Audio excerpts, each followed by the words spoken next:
सोचिए, एक ऐसी पॉलिटिकल पार्टी जिसके पास ना कोई चुनाव चिन्ह है, ना करोड़ों का फंड और ना ही कोई ग्राउंड कैडर, एकदम जीरो। लेकिन फिर भी सिर्फ 5 दिनों के अंदर इस पार्टी ने पूरे इंटरनेट को हिलाकर रख दिया। आज हम इसी डिजिटल धमाके को डिकोड करेंगे। एक ऐसा एक्सप्लोजन जिसने राजनीति के मायने ही बदल दिए। 15 मिलियन यानी सीधे सीधे 1.5 करोड़। ये कोई मामूली नंबर नहीं है। ये कॉकरोच जनता पार्टी यानी सीजेपी का इंस्टाग्राम फॉलो अकाउंट है जो उन्हें सच में रातों रात मिल गया। मतलब एक ऐसा मीम, एक ऐसा व्यंग जिसने भारत की सबसे बड़ी और पुरानी पॉलिटिकल पार्टियों को डिजिटल रेस में मीलों पीछे छोड़ दिया। अगर हम मई 2026 के आंकड़ों पर नजर डालें तो ये डिजिटल सुनामी और भी साफ हो जाती है। दशकों पुरानी विशाल मशीनरी वाली पार्टियां बीजेपी 8.8 मिलियन पर, कांग्रेस 13.3 मिलियन पर और दूसरी तरफ बिना किसी पुराने वजूद वाली सीजेपी 15.6 मिलियन के पार। ये स्केल अपने आप में यकीन से परे है, एकदम अभूतपूर्व। अब सवाल ये है कि ये सब शुरू कहां से हुआ। खैर, 15 मई 2026 को सुप्रीम कोर्ट में एक सुनवाई के दौरान 2 शब्दों का इस्तेमाल हुआ, पैरासाइट्स और कॉकरोचेस, यानी परजीवी और कॉकरोच। वैसे तो ये बात फर्जी डिग्री वाले वकीलों के लिए कही गई थी, लेकिन डिजिटल दुनिया के युवाओं ने इसे अपने संघर्ष और अपनी हताशा पर एक डायरेक्ट हमले की तरह ले लिया। और ऐसा हुआ क्यों?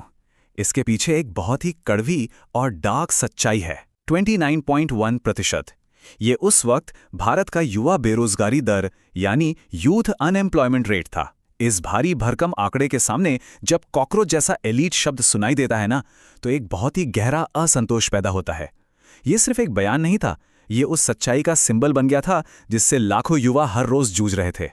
इसी चरम असंतोष के बीच 16 मई को 30 साल के पॉलिटिकल स्ट्रैटेजिस्ट अभिजीत डिपके ने इस पूरे गुस्से को एक नई दिशा दे दी। उन्होंने बस एक बहुत ही सिंपल लेकिन पावरफुल सवाल पूछा, क्या हो अगर सारे कॉकरोच एक साथ आ जाएं? इस एक सवाल और एक छोटे से गूगल फॉर्म के लिंक ने इंटरनेट पर सच में आग लगा दी।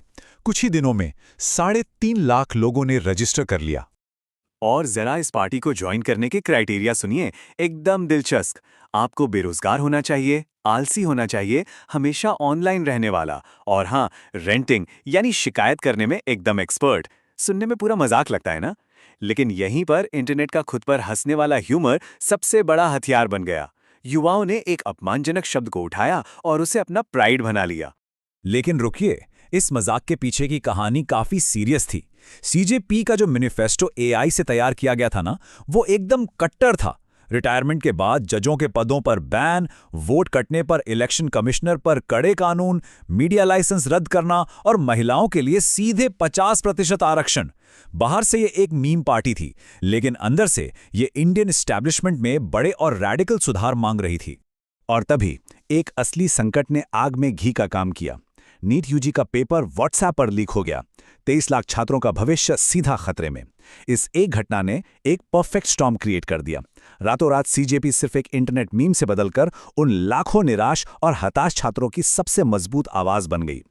इस नई आवाज को एक तगड़ी बीट मिली उनके वायरल रैप एंथम से। हाँ, मैं हूं कॉकरोच, सिस्टम से लड़ता कॉकरोच, नौकरी के बिना भी जिंदा रोज। इस तेज और आक्रामक रैप ने पूरे गुस्से को एक गजब का कल्चरल इम्पैक्ट दे दिया। ये अब सिर्फ एक गाना नहीं रहा था, ये पूरी की पूरी एक जनरेशन का रिदमिक एंथम बन चुका था। और यहीं पर मीम पॉलिटिक्स की असली पावर समझ आती है। जहां ट्रेडिशनल पॉलिटिकल मशीनरी को अपनी डिजिटल ऑडियंस बनाने के लिए 18,000 से भी ज्यादा पोस्ट करने पड़े, वहीं सीजेपी ने महज 56 पोस्ट में इंटरनेट के सारे रिकॉर्ड ध्वस्त कर दिए। ये साफ दिखाता है कि इंटरनेट ह्यूमर बिना किसी बड़े रिसोर्स के भी कितना भारी पड़ सकता है।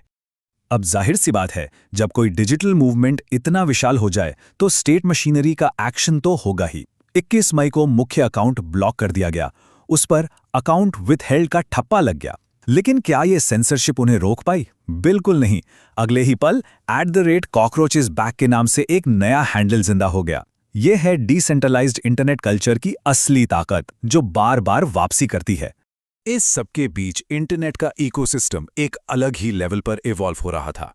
अचानक से ये मल्टी पार्टी सिस्टम बन गया और एंट्री हुई नेशनल पैरासिटिक फ्रंट यानी एनपीएफ की। इन्होंने पैरासाइट शब्द को अपना लिया और इनकी मांगे एकदम जेंजी स्टाइल, जैसे डेटिंग के लिए सरकारी मैचमेकिंग और मिनिस्ट्री ऑफ रिस्क की स्थापना। है ना एकदम दिलचस्प। पर ध्यान देने वाली बात यह है कि ये कोई एक देश की कहानी नहीं है, ये एक बहुत बड़े ग्लोबल शिफ्ट का हिस्सा है। 2022 में श्रीलंका, 2024 में बांग्लादेश, 2025 में नेपाल के डिस्कॉर्ड पोल्स और अब 2026 में भारत का ये सीजेपी मूवमेंट। हम साफ देख सकते हैं कि कैसे एक पूरी की पूरी पीढ़ी दुनिया भर में ट्रेडिशनल पावर स्ट्रक्चर्स को डिजिटल तरीके से चुनौती दे रही है। और सबसे ज्यादा चौंकाने वाली बात, ये डिजिटल बवाल सिर्फ स्क्रीन्स तक ही सीमित नहीं रहा। मीम से शुरू होकर ये मूवमेंट दिल्ली और हैदराबाद की सड़कों तक आ गया, जहां लोग सच में कॉकरोच के कॉस्ट्यूम पहनकर उतर आए। यहां तक कि बिहार के उपचुनावों में इनके असली चुनावी कैंडिडेट उतारने तक की चर्चाएं तेज हो गईं। तो इस पूरी कहानी के बाद सबसे बड़ा सवाल यही उठता है कि क्या एक मीम पार्टी सच में रियल वर्ल्ड पॉलिटिक्स के नियम बदल सकती है? भले ही आज ये डिजिटल सटायर हमें एक फ्लीटिंग ट्रेंड लगे, लेकिन इसने एक बहुत बड़ा स्ट्रक्चरल मैसेज दे दिया है। ये ट्रेडिशनल राजनेताओं के लिए एक परमानेंट वार्निंग साइन है। और सच कहूं तो इस पूरी डिजिटल क्रांति के फ्यूचर के बारे में सोचना अपने आप में बेहद रोमांचक है।